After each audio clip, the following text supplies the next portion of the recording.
The dusty plains stretched endlessly, glowing golden under the Texas sun. Luke Harrison, a 36-year-old cattle baron, stood on the porch of his sprawling ranch house, squinting at the horizon.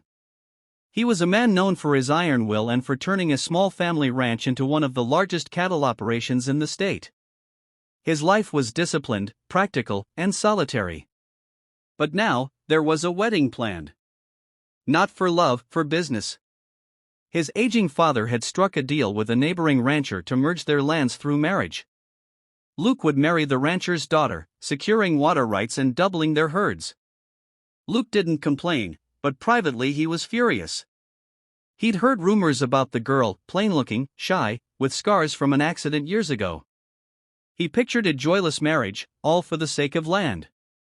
"Guess love's not in the cards for me," Luke muttered as he saddled his horse that morning. The small-town church was filled with murmurs. Luke stood at the altar in his dark suit, his broad shoulders stiff. The doors opened, and there she was. Clara Beaumont, 25, walked slowly down the aisle. Her face was hidden under a delicate veil. Luke braced himself.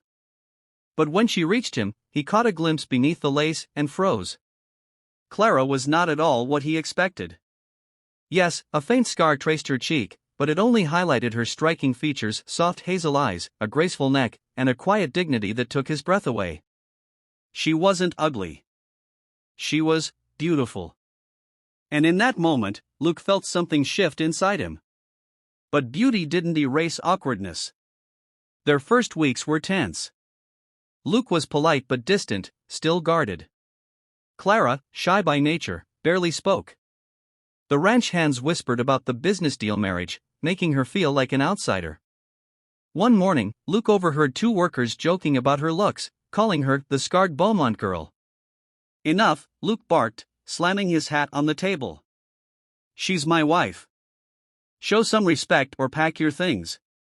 Clara, who had heard the whole exchange, blinked back tears. For the first time, she saw a man willing to stand for her. Just as Clara began to settle in, disaster struck.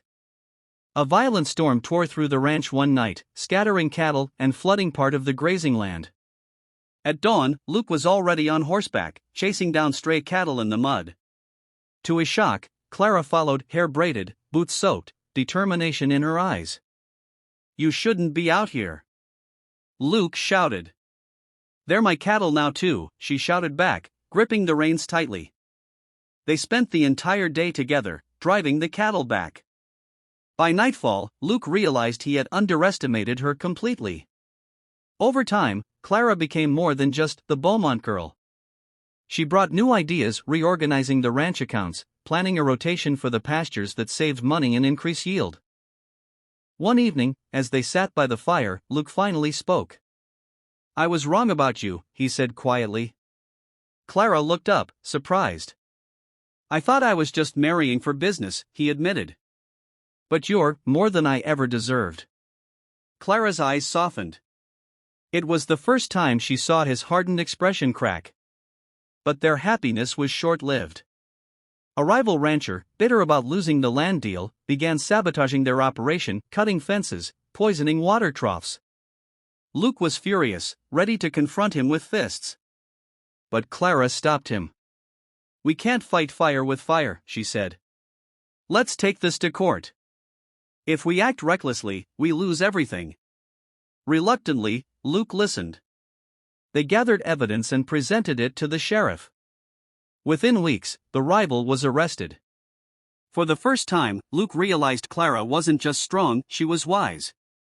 Months passed. The ranch prospered.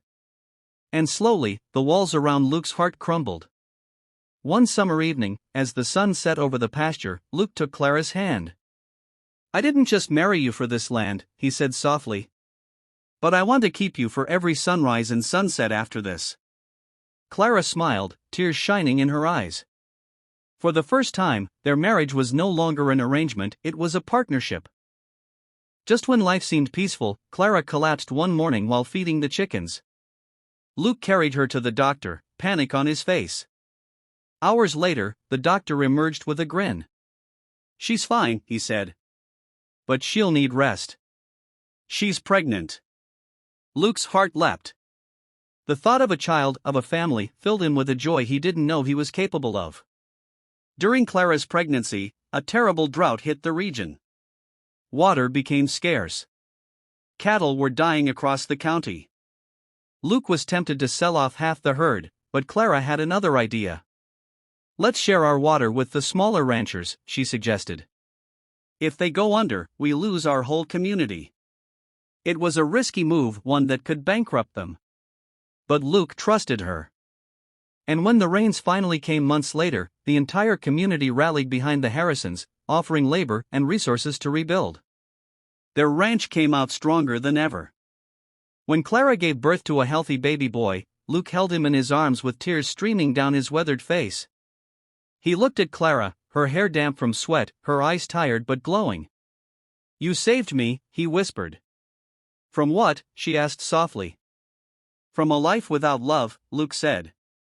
Years later, people still talked about Luke and Clara, not just for the size of their ranch, but for the strength of their partnership.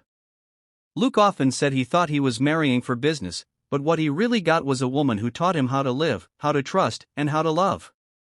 And every evening, when the sun dipped low, he would find Clara on the porch, holding their child, and think, "Thank God I was wrong." Message of the story: sometimes life gives you what you need, not what you think you want. Love can grow in the most unexpected places, and when two people choose to fight side by side, they can survive anything together.